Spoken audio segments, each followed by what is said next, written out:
Airport बन रहे हैं, एम्स बन रहे हैं, आईआईटी, आईएम, ट्रेन की नई नई सुविधाएं, कहीं वंदे भारत ट्रेन, कहीं अमृत भारत ट्रेन, और कहीं पर नमो भारत ट्रेन के रूप में दुनिया की बेहतरीन मॉडल ट्रेन की आज भारत स्वयं ही अपने यहां उसका प्रोडक्शन भी करता है और जनता जनार्दन की यातायात के लिए उन्हें उपलब्ध करवाता है।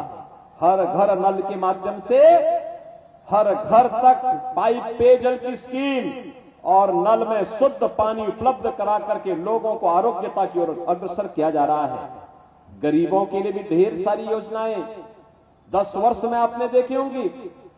80 करोड़ लोग देश के अंदर फ्री में राशन की सौगात प्राप्त कर रहे हैं।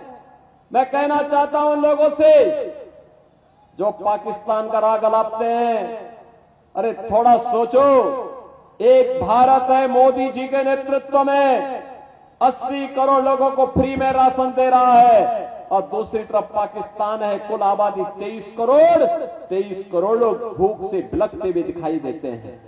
जो लोग पाकिस्तान का राग अलाप रहे हैं, इनको जाना चाहिए पाकिस्तान में कोई इनको भीख भी नहीं देगा, भीख भी नहीं देगा पाकिस्तान में कोई। बहनों और भाइयों, 80 करोड़ लोग फ्री में राशन, 60 करोड़ लोगों को 5 लाख रुपए की प्रतिवर्ष आयुष्मान भारत की कार्ड की सुविधा, और मोदी जी ने कहा है कि 4 जून को जब फिर एक बार मोदी सरकार बनेगी तो 70 वर्ष से ऊपर के प्रत्येक बुजुर्ग को प्रतिवर्ष 5 लाख रुपए की स्वास्थ्य बीमा फ्री में उपलब्ध करवाएंगे। बहनों और भाइयों, 50 करोड़ लोगों के जनधन अकाउंट खोले गए।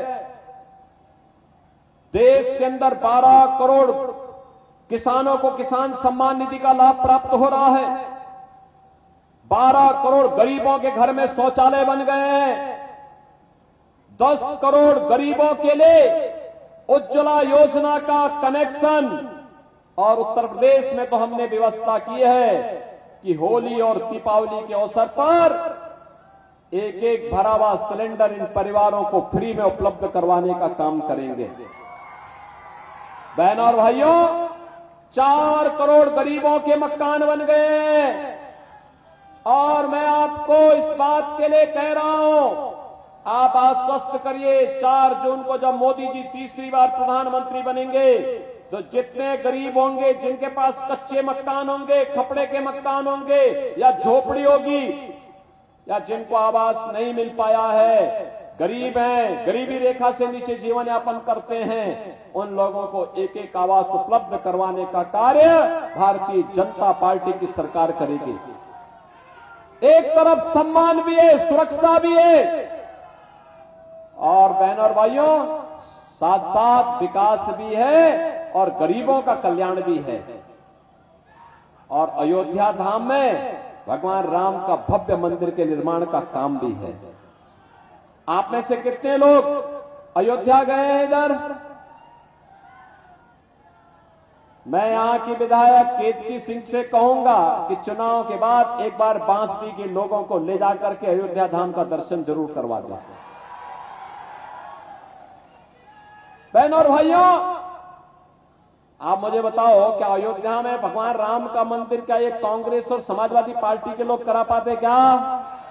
अरे राम भक्तों पर गोली चलाने वाले लोग हैं, ये आतंकवादियों का समर्थन करते उनके पैरोकार हैं, ये राम भक्तों पर नहीं, ये तो राम द्रोहियों के साथ इनकी दोस्ती है, राम भक्तों के साथ नहीं। और इसीलिए बहनों और भाइयों, अयोध्या में अगर आप जाएंगे आपको लगेगा अयोध्या धाम तो फिर से त्रेता युग की अयोध्या आ गई। प्रभु राम की कृपा साक्षात अयोध्या धाम पर हम सब पर बरस रही है।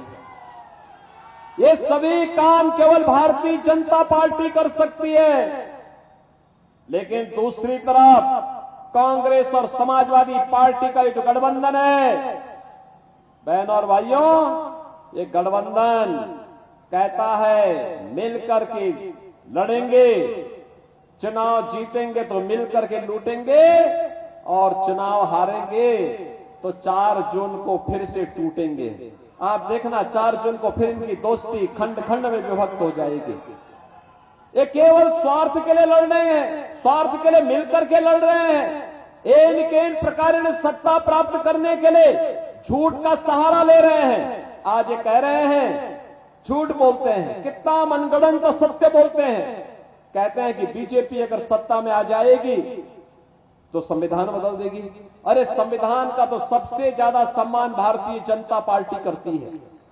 संविधान को सर्वोच्च सम्मान भारतीय जनता पार्टी करती है। बाबा साहब भीमराव अम्बेडकर के पंचतीर्थ मोदी जी ने बनाए। ये असत्य वाचन क्यों इनके द्वारा हो रहा है?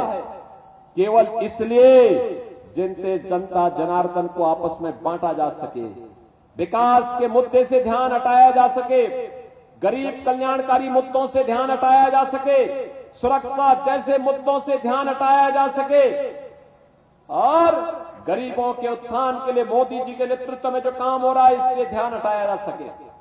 बहनों और भाइयों, हम सबको याद रखना होगा, कांग्रेस और समाजवादी पार्टी का घोषणा पत्र कहता है कि सत्ता में आएंगे तो ओबीसी और एससी का आरक्षण ये मुसलमानों को बांटने का काम करेंगे। क्या आप इसको स्वीकार करेंगे? क्या इसको स्वीकार करेंगे क्या? लेकिन ये लोग इस शरारत में लगे हैं। इनका घोषणा पत्र कहता है कि अगर सत्ता में आएंगे तो तालिब यानी पर्सनल लॉ लागू करेंगे। पर्सनल लॉ का मतलब जानते हैं आप? पर्सनल लॉ का मतलब तालिबानी शासन।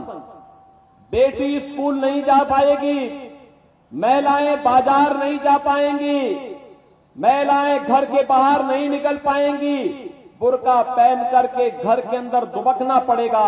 भारत के अंदर शरिया कानून लागू करने का कुत्सित प्रयास है समाजवादी पार्टी और कांग्रेस के लोग करना चाहते हैं। भारतीय जनता पार्टी इसको एक सिरे से खारिज करती है और इसका विरोध करती है। और मैं इसीलिए कहने के लिए आया हूं, भारतीय जनता पार्टी ने मोदी जी के नेतृत्व में तो नारी शक्ति वंदन अधिनियम पारित किया है। 33% सीटें महिलाएं ही विधानसभा और लोकसभा में जीत करके जाएं, ये प्रावधान भारतीय जनता पार्टी ने प्रदेश में और केंद्र में किया है। एक तरफ भारतीय जनता पार्टी आधी आबादी को सम्मान दे रही है और दूसरी तरफ 3 तलाक की कुप्रथा को फिर से लागू करने के लिए कांग्रेस और समाजवादी पार्टी का एक गठबंधन आपके बीच में आया है।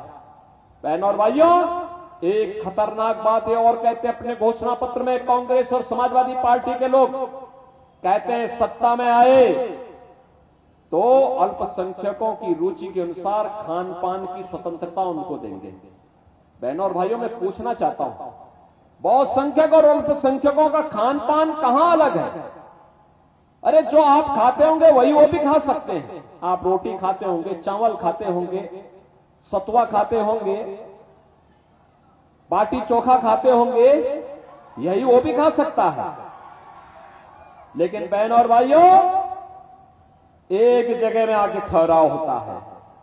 जब कोई मुसलमान कहता है कि मैं गौ मांस खाऊंगा, गौ हत्या करूंगा, तो हिंदू कहता भाई नहीं, जन्म जन्म का नाता है, गाय हमारी, क्या बोलता है, जन्म जन्म का नाता है, गाय हमारी। क्या गौ कसी करने की छूट देंगे क्या आप देंगे क्या? अरे आप देंगे क्या आप इसकी अनुमति दे देंगे क्या? अरे राम जन्मभूमि का जो पुण्य आपके साथ जुड़ा हुआ है, आज के दिन पर आप अपनी वर्तमान पीढ़ी को कह सकते हैं कि अयोध्या में राम मंदिर का निर्माण जब हुआ था तब हमारी उम्र ये थी, हमने भी योगी जी और मोदी जी को वोट दिया था, तब राम मंदिर का निर्माण हुआ था, इसका श्रेय हमें भी मिलना चाहिए। आज जो पुण्य आपके साथ जुड़ा हुआ है, अगर गौ कसी करने वालों को, गौ हत्या करने वालों को आपका वोट जाता है तो बहनों और भाइयों, वह पाप में बदलने का काम हो जाएगा, पाप में बदल जाएगा। ये पाप मत करना। और दूसरा, मैं आपको इस बात के लिए आश्वस्त करता हूं, भारतीय जनता पार्टी है वह एक तरफ अयोध्या में राम मंदिर का निर्माण करती है, दूसरी तरफ आजमगढ़ में महाराज सुहेलदेव के नाम पर विश्वविद्यालय की स्थापना भी करती है। मैं पूछना चाहता हूं, महाराज सुहेलदेव का नाम समाजवादी पार्टी एक भी बार नहीं लेती है, क्योंकि महाराज सुहेलदेव ने जो आक्रांता सालार मसूद गाजी था, उसकी सेना सहित उसे बहराइच के पास मार गिराया था, और मुस्लिम वोट के लिए समाजवादी पार्टी महाराज सुहेलदेव का नाम नहीं लेती है। और इसीलिए मैं आज आपके पास आया हूं आपसे कहने के लिए, यार रविंद्र कुशवाहा चुनाव जीत करके जाएंगे ना? दोनों हाथ आके मुझे आश्वस्त करो। बाजदी और बलिया के लोग मुझे आश्वस्त करें, उधर के लोग भी इतनी भारी संख्या वहां खड़ी है, आप लोग मुझे बताइए, चुनाव जीत के जाएंगे रविंद्र कुशवाहा? उधर सड़क के उस पार भी बताओ, दोनों हाथ ला करके बोलो, मुझे दोनों हाथ ला करके बताओ, सब लोग सहमत हैं? इधर पीछे तक और पीछे तक, इधर और उधर, इधर सड़क के उस पार, दोनों हाथ ला करके इतना तेजी से उठाओ कि यहां से दिखाई भी दे। दोनों हाथ ला करके मुझे आश्वस्त करो, सहमत हैं? बहनों और भाइयों, 6 दिन का समय है प्रचार करने के लिए, मात्र 6 दिन का। इन 6 दिनों में आप लोग मुझे बताओ, मैं 2 बातें कहूंगा, आप इसको मानेंगे? सभी लोग दोनों हाथ ला करके मुझे आश्वस्त करो, मानेंगे? पहली बात कि आप में से हर व्यक्ति प्रतिदिन 5-5 घरों में जनसंपर्क करके कमल खिलाने के लिए जनता जनार्दन से अपील करेंगे। और दूसरा, 6 दिन में 30 परिवार का मतलब 100 से लेके 125 मतदाता, 125 से लेके 100 से 125 मतदाता, इन 100 से 125 मतदाता को मतदान केंद्र में ले जाकर के मतदान कराना है। कराएंगे? 1 जून को मतदान होना है, आज 6ठे चरण का मतदान हो रहा है, मतदान के प्रतिशत को बढ़ाना है। कराएंगे? तो मेरे साथ बोलेंगे, भारत माता की, भारत माता की, भारत माता की जय श्री राम, जय जय श्री राम।